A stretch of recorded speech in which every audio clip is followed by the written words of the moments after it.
આપણું વૃક્ષ. ભારત દેશમાં વૃક્ષનું મહત્વ હોવું જોઈએ.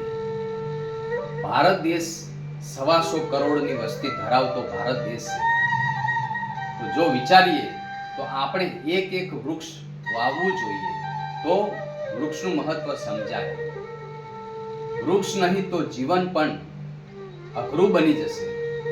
માટે વૃક્ષનું મહત્વ હોવું જોઈએ. ઘણા વૃક્ષો આપણે પૂજવા માટે અને પૂજ્ય પણ છીએ, જેમ કે પીપળો, ખીજડો, વડ, સેવન, ઉંબરો.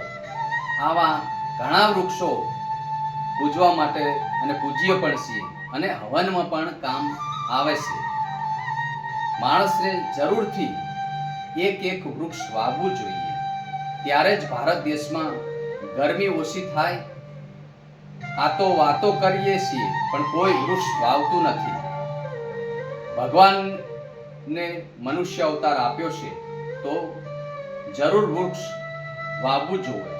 ત્યારે જ તમારું પૃથ્વી ઉપર આવેલું સફળ કહેવાય છે. વૃક્ષ એટલું પરોપકારી છે, જ્યારે ફળ આપે છે તો પણ માણસ ખાય છે, પશુ પંખી ખાય છે, ગાય માતાઓ ખાય છે. આટલું તો વૃક્ષ પરોપકારી છે. જેમ કે આંબો, જામફળી, ચીકુડી, જાંબુ, રાયણ, કેળ બધા જ વૃક્ષો ફળ આપે છે.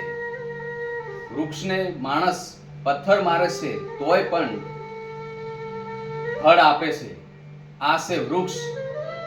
વૃક્ષ વાવો, જીવન બચાવો. વૃક્ષ ગરમીમાં છાંયડો આપે છે. વૃક્ષ વિના માણસનું જીવન અઘરું લાગે છે. વૃક્ષ છે તો પક્ષીઓ છે, અને વૃક્ષ છે તો માણસનું જીવન છે, અને વૃક્ષથી વરસાદ આવે છે. વૃક્ષ ઘણા વરસાદો લાવે છે અને વૃક્ષથી ઓક્સિજન પણ મળે છે. વૃક્ષ વાવવાથી પશુ પંખી, પારેવા, પ્રાણી જંગલમાં રહે છે અને માણસ પણ ત્યાં રહેતા હોય છે. આ બધા જ ઉપયોગી છે. એટલે વૃક્ષ આટલું પરોપકારી છે. વૃક્ષ વગર આ દુનિયામાં કશું જ નથી. માટે માણસનું જીવન પશુ સમાન છે, અથવા પંખીઓ કે જીવન ઘણું અઘરું લાગે છે. વૃક્ષ છે તો વરસાદ છે, વરસાદ છે તો સરોવર છે, સરોવર છે તો નદી છે, નદી છે તો સાગર છે, અને સાગર છે તો મીઠું થાય છે, અને મીઠું માણસને જીવનમાં ઘણું જ કામ લાગે છે અને જીવનમાં ઉપયોગી પણ છે. વૃક્ષ હોય તો જંગલ કહેવાય. જંગલમાં પ્રાણીઓ હોય છે, જેમ કે સિંહ, હાથી, દીપડો, વાઘ, વરુ, રીંછ, જંગલી ભેંસો, ગેડો, હરણ વગેરે પ્રાણીઓ જંગલમાં હોય છે. હે માનવ, હે મનુષ્ય, હે માણસો, વૃક્ષ જરૂરથી વાવો અને કુદરતને સારી રીતે ખીલવ્યો અને તમારું જીવન સારી રીતે જાય. માટે મનુષ્ય દેહ મળ્યો છે તો જરૂરથી વૃક્ષ વાવો, ભૂલતા નહીં. માણસની ફરજ છે. આ છે માણસની વફાદારી. આ છે માણસનું જીવન. ઘણા ઋષિ મુનિઓ, સાધુ, સંતો, મહંતો, માણસો વૃક્ષ વાવે છે અને તેમની મહેરબાનીથી આજે આપણે સાયડો બેસીએ છીએ. અને આજે આપણે એક નિયમ લઈએ કે વૃક્ષ વાવશું. વૃક્ષ પરોપકારી છે. વૃક્ષ પ્રકૃતિનું સૌથી સુંદર દાન છે. જે વૃક્ષ વાવે છે તે ભવિષ્ય બચાવે છે.